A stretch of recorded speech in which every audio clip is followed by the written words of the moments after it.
Hello everyone, welcome to this tutorial on how to use soft edges and glow option of PowerPoint. जब भी हमारे पास कोई photo होती है या फिर कोई शेप होती है, काफ़ी बार हमें उसके एजेस एडिट करने होते हैं या फिर उसको एम्फेसाइज करना होता है किसी भी प्रेजेंटेशन के दौरान, तो हम लोग उसको एक ग्लो प्रोवाइड कर सकते हैं। ये दोनों ऑप्शंस इस ट्यूटोरियल में साथ में इसीलिए हैं क्योंकि ये एक दूसरे के थोड़ा अपोजिट हैं। तो देखते हैं इन दोनों को किस तरह से आप इस्तेमाल कर सकते हैं और कहाँ पे इस्तेमाल होता है ये। तो सबसे पहले हम लोग सॉफ्ट एजेस की बात करेंगे, तो उसके डेमोन्स्ट्रेशन के लिए मैंने यहाँ पे एक स्क्वायर जैसी शेप ली है जिसकी जगह पे आपकी कोई फ़ोटो हो सकती है जिसको आप एडिट करना चाहते हैं। स्क्वायर के हमने मल्टीपल कॉपीज़ बनाए हैं और देखने के लिए कि बाकी शेप्स पे इसका किस तरह से असर होता है, हम लोग 3 और शेप ले रहे हैं। एरो शेप में हमने 2 हेड एरो लिया है, यानी 2 हेडेड एरो लिया है, और बीच में एक स्टार है जिसके बहुत ज़्यादा एजेस हैं और एक एकदम स्मूथ सरफेस होगा, यानी कि हम लोग सर्कल या फिर एलिप्स शेप यहाँ पे ले रहे हैं। जब हम फॉर्मेट में जाते हैं तो हमारे पास 3 ऑप्शन होते हैं: shape fill, shape outline and shape effects. Shape fill से जैसे मैंने यहाँ पे कलर चेंज किया है, और लास्ट में है हमारे पास शेप इफ़ेक्ट। इसके नीचे एकदम छोटा सा आइकन है, उस पर जब आप क्लिक करेंगे तो एक पॉपअप विंडो जैसा आता है। इसमें जो फोर्थ ऑप्शन है वो है सॉफ्ट एजेस का, जो कि शॉर्टकट में आपको यहाँ पे भी मिल सकता है। इसमें जब आप क्लिक करेंगे या फिर जस्ट एरो लेके आएंगे तो साइड में एक विंडो आती है छोटी सी, जिसमें कुछ शेप्स दिए हुए हैं।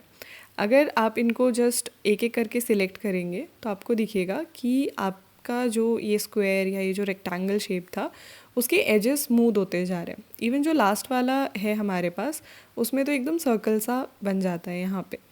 अब आते हैं ऐसा क्यों होता है इसके ऊपर।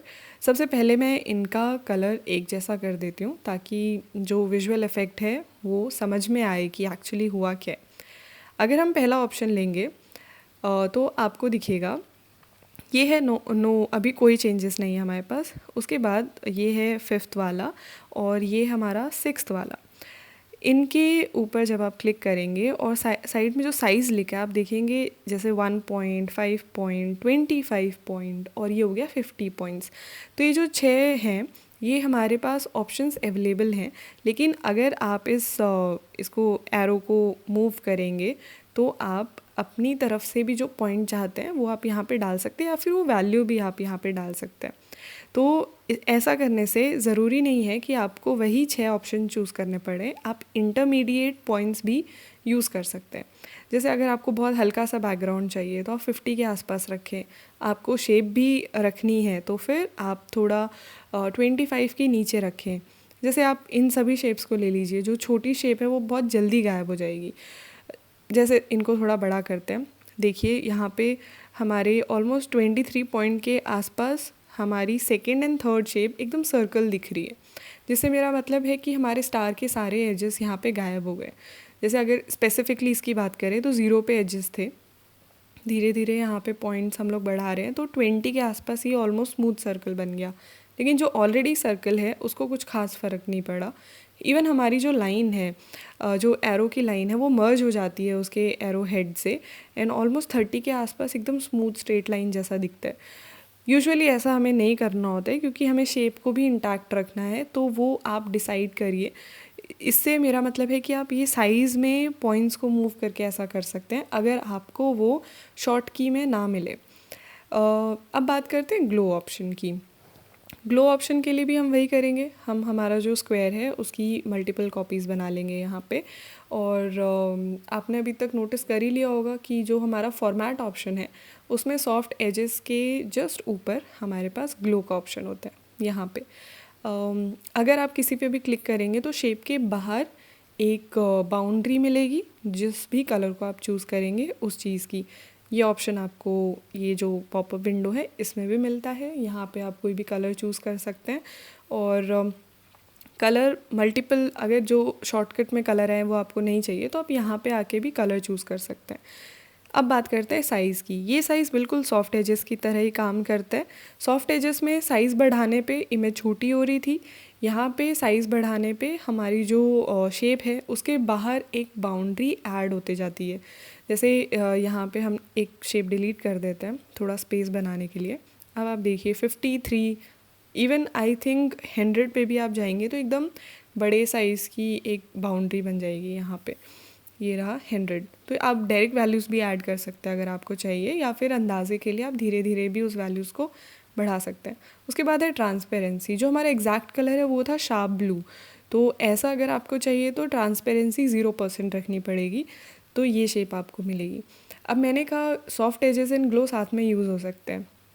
फॉर एग्ज़ाम्पल, अगर मैं इतना बड़ा एक रेक्टेंगल लूँ, यानी स्क्वायर मैंने यहाँ पे लिया है, उसको सेम कलर दूँ और उसके सॉफ्ट एजेस कर दूँ, तो देखिए शेप एक जैसी है।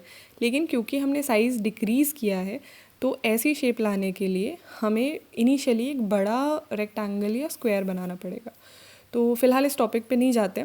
पॉइंट इज़ कि दोनों एक दूसरे की जगह यूज़ हो सकते हैं। ये आपको डिसाइड करना है कि कौन सा आपके लिए उस पॉइंट पे वैल्यूएबल है। ट्रांसपेरेंसी अगर आप बढ़ाएंगे तो लाइट कलर्स आपको यहीं पे मिल जाएंगे, उसके लिए अलग से लाइट कलर चूज़ करने की ज़रूरत नहीं पड़ेगी। तो आप इसका साइज़ फिक्स कर दीजिए और ट्रांसपेरेंसी को वेरी करके देख सकते हैं। अब बात करते हैं डिफरेंट शेप्स की। तो जिस तरह से सॉफ्ट एजेस अलग अलग शेप्स पे लागू होता है, उसी तरह से ग्लो भी आप किसी भी तरह की शेप को दे सकते हैं। बट द पॉइंट इज़, इसमें ग्लो बाहर की तरफ होता है, सॉफ्ट एजेस में वो अंदर की तरफ होता है। ये मैं बार बार इसलिए रिपीट कर रही हूँ क्योंकि इन दोनों में बस इतना सा ही डिफरेंस है। अगर आपको बाउंड्री रखनी है मेंटेन और उस चीज़ को एम्फोसाइज़ करना है तो ग्लो बेस्ट है, और अगर आप चाहते हैं कि बाउंड्री थोड़ा बहुत ब्लर चलेगा तो उसके लिए हमारे पास सॉफ्ट एजेस बेटर ऑप्शन है। जैसे हमारे पास अगर आप दोनों साथ में करना चाहें तो वो भी पॉसिबल है। जैसे मैंने जस्ट यहाँ पे स्लाइड को डुप्लीकेट करके किया, इस तरह से आप कर सकते हैं। सर्कल ऑन सर्कल जैसा एकदम ब्लर सर्कल ऑन सर्कल यहाँ पे मिल रहा है। तो ये थी शेप्स की बात, या फिर आप कहें फ़ोटोज़ की बात। टेक्स्ट के साथ भी आप ऐसा कर सकते हैं, और ज़्यादातर हमें प्रेजेंटेशन में टेक्स्ट को ही एम्फेसाइज़ करना पड़ता है। जैसे बुलेट पॉइंट्स को हम लोग बोल्ड बनाते हैं, इटैलिक्स बनाते हैं, उसी तरह से किसी चीज़ को आपको एम्फेसाइज़ करना है तो आप ग्लो का भी इस्तेमाल कर सकते हैं। फॉर्मेट में जाके अगर आप पिछला रिपीट करेंगे तो आपको रिजल्ट्स नहीं मिलेंगे। शेप फिल में जाके अगर आप चेंजेस करते हैं तो जो ए लिखा है हमारा, उसके आसपास की जो बाउंड्री है उसमें हमारे ग्लो के ऑप्शंस लागू होते हैं, और शेप फिल भी वहीं पे होती है। इवन अगर आप शेप इफ़ेक्ट में जाके सॉफ्ट एजेस भी प्रोवाइड करेंगे तो वो जो बाहर की बाउंड्री है उसमें लागू होते हैं, हमारे ए शेप को एम्फेसाइज नहीं करता है वो। तो इसको तरीका वही है, इसकी हम एक यहाँ पे डुप्लीकेट कॉपी बना लेते हैं और सारे इफ़ेक्ट्स हटा देते हैं।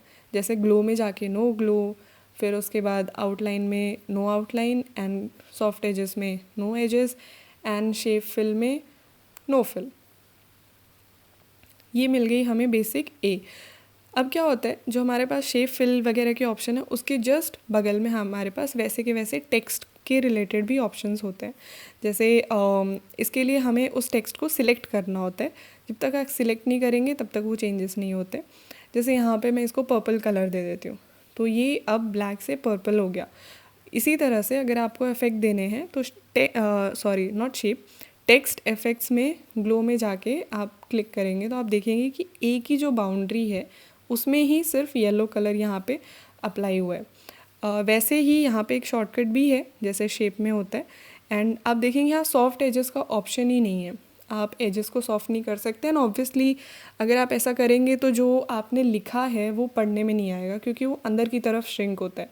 इसीलिए जैसे यहाँ पे ग्लो एंड सॉफ्ट एजेस दोनों थे, लेकिन टेक्स्ट में हमारे पास सिर्फ ग्लो का ऑप्शन है, ये ऑप्शन ही नहीं है।